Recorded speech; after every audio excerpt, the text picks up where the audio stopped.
Please subscribe our channel, click the bell icon and never miss the new video.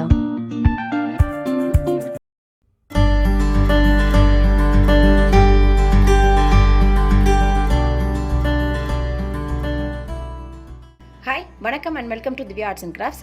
இன்னைக்கு வந்து நம்ம ஒரு designer kurtis பண்ண போறோம். ஸோ இந்த டிசைனர் குர்த்தி பண்ணுறதுக்கு நார்மலாக நம்ம யூஸ் பண்ணுற மாதிரி ஆரி நீடிலோ இல்லை நார்மல் ஷூயிங் நீடிலோ சில்க் த்ரெட்டோ எதுவுமே தேவையில்லை. பட் நமக்கு வீட்டிலே இருக்கிற மெட்டீரியல்ஸை வச்சு ரொம்ப கிராண்டான ஒரு குர்த்திஸ் எப்படி பண்ணலான்றது பார்க்கலாம். ஸோ அதுக்கு தேவையான மெட்டீரியல்ஸ்னு என்னென்னு பார்த்தீங்கன்னா fabric clue. So fabric clue almost எல்லார் வீட்லேயும் இருக்கும். ஸோ இந்த ஃபேப்ரிக் க்ளூ, அப்புறம் கர்தானாஸ். இதுதான் கர்தானாஸ்ன்னு சொல்லுவாங்க, இல்லைனா ஹாஃப் பீட் அப்படின்னு கேட்டிங்கன்னா கடையில் கிடைக்கும். ஸோ இதில் நிறைய கலர்ஸ் இருக்குது. இப்போ நான் வந்து மல்டி கலரில் இருக்கிற ப்ளூ ஷேட் மல்டி கலரில் இருக்கிற பிளாக் பீடும் அப்புறம் கோல்டன் பீட்ஸும் எடுத்துக்கலாம். ஸோ இதே மாதிரி மல்டி கலர்ஸில் இருக்கிற கோல்டன் பீட், ஸோ ரெண்டும் நான் எடுத்திருக்கேன். இப்போது இது ரெண்டும் வச்சு நம்ம எப்படி பண்ணுறது அப்படின்றது பார்க்குறதுக்கு முன்னாடி நம்ம எந்த லெவலில் நம்ம பிளாக் கலர் பீட் எடுக்கிறோமோ அதே ஈக்குவல் குவான்டிட்டியில் இதே மாதிரி நீங்கள் கோல்ட் பீட் எடுத்துக்கோங்க. எடுத்துட்டு அது ரெண்டையும் அப்படியே வந்து மிக்ஸ் பண்ணிக்கோங்க. மிக்ஸ் பண்ணுறதுன்றது வந்து தனித்தனி கலர்ஸாக இல்லாமல் ஈவனாக எல்லாத்தையும் ஸ்ப்ரெட் ஆகிற மாதிரி நல்லா ஈவனாக மிக்ஸ் பண்ணிக்கோங்க. ஸோ இதுதான் நம்ம யூஸ் பண்ணுற மெட்டீரியல்ஸ். இந்த மெட்டீரியல்ஸ் இந்த காம்போசிஷனில் தான் நம்ம வந்து யூஸ் பண்ண போகிறோம். நான் வந்து ரஃபாக ஒரு ட்ரையாங்கிள் ஷேப் தான் வரைஞ்சிருக்கேன். ஸோ இதுக்கும் ட்ரேசிங் எதுவும் உங்களுக்கு பர்டிகுலராக தேவையில்லை. ட்ரையாங்கிள் ஷேப்பை ஜாமெட்ரிக்கலாக இரெகுலராக நான் போட்டிருக்கேன். ஸோ இந்த ட்ரையாங்கிள் ஷேப்பில் அவுட்லைனை ஃபஸ்ட்டு நல்லா டார்க்காக நீங்கள் வந்து ஃபேப்ரிக் க்ளூவில் அப்ளை பண்ணிக்கோங்க. அப்ளை பண்ணி முடிச்சதுக்கப்புறம் இன்னர் சைட்லேயும் ஹெவியாக நீங்கள் ஃபேப்ரிக் க்ளூ அப்ளை பண்ணிக்கோங்க.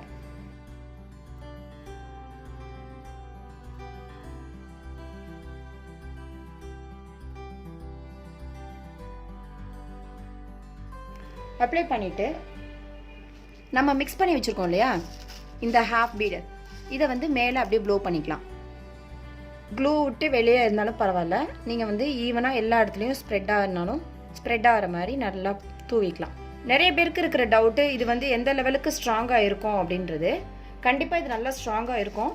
இது வந்து உங்களுக்கு கீழே விழுந்துடாது. சாலிடாக ஒரு 24 hours நீங்கள் விட்டுருங்க டிஸ்டர்ப் பண்ணாமல். விட்டுட்டு அதுக்கப்புறம் நீங்கள் பேக் சைடில் திருப்பி அயர்ன் பண்ணிட்டீங்க அப்படின்னு சொன்னால் நீங்கள் வாஷ் பண்ணிங்கன்னா கூட கீழே போகாது.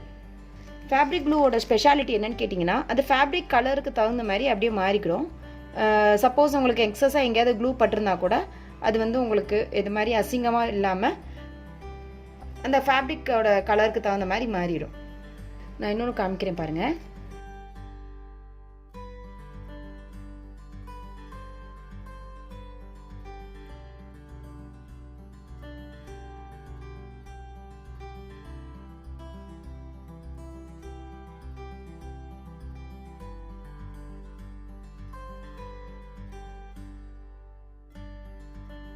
ஸோ இந்த மாதிரி எல்லா இடத்துலையும் ஈவனாக ஸ்ப்ரெட் ஆகிருக்கான்னு பார்த்துக்கோங்க. நல்லா 24 hours இது நல்லா ட்ரை பண்ண விட்டுருங்க, டிஸ்டர்ப் பண்ணாதீங்க. மொத்தமாக நீங்கள் வந்து எல்லா ஒர்க்கும் முடிச்சதுக்கப்புறம் அந்த ஃப்ரேமோட நீங்கள் கீழே தட்டினீங்கன்னா அந்த எக்ஸஸாக இருக்கிற கலர்ஸ் எல்லாமே விழுந்துடும். அதுக்கப்புறம் நீங்கள் பேக் சைடில் திரும்பி நீங்கள் அயர்ன் பண்ணிக்கலாம். ஸோ அயர்ன் பண்ணிவிட்டு நீங்கள் வேர் பண்ணிங்கன்னா ரொம்ப எக்ஸ்க்ளூசிவான ஒரு கிராண்டான ஒரு சல்வார் உங்களுக்கு ரெடி ஆகிடும். ஸோ இப்போ நல்லா காஞ்சிருச்சு. இப்போது எக்ஸஸாக இருக்கிற பீட்ஸ் எல்லாத்தையும் ரிமூவ் பண்ணிட்டோம்னா நம்ம வரைஞ்சிருக்கிற அந்த எக்ஸாக்ட் ஷேப் வந்து உங்களுக்கு கிடச்சிருக்கும். அது எப்படின்றது பாருங்கள்.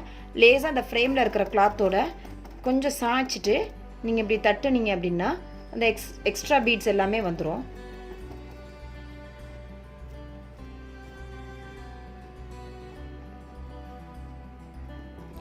ஸோ அவ்வளோதான். இப்போ பார்த்தீங்கன்னா உங்களுக்கு கரெக்டான ஷேப் வந்து வந்திருக்கு. இதே மாதிரி நீங்கள் உங்களுக்கு எத்தனை டிசைன்ஸ் வேணுமோ எவ்வளோ ட்ரையாங்கிள்ஸ் வேணுமோ ரஃபாக நீங்கள் வரைஞ்சிட்டு சைஸ் பெருசு சிறுசாக இருந்தால் கூட பரவாயில்ல, உங்களுக்கு விருப்பமான ஷேப்ஸில் நீங்கள் வரைஞ்சிட்டு இதே மெத்தடில் க்ளூ போட்டு நீங்கள் பண்ணீங்க அப்படின்னு சொன்னால் ரொம்ப கிராண்டாக இருக்கும். முக்கியமாக இந்த க்ளூ போட்டிருக்கிறது வந்து வாஷ் பண்ணால் போயிடுமோ அப்படின்னு நீங்கள் ஃபீல் பண்ண வேண்டாம்.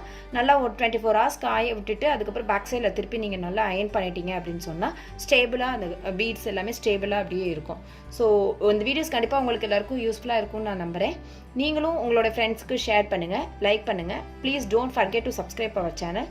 தேங்க்ஸ் ஃபார் வாட்சிங். கீப் ஆன் வாட்சிங். தேங்க்யூ.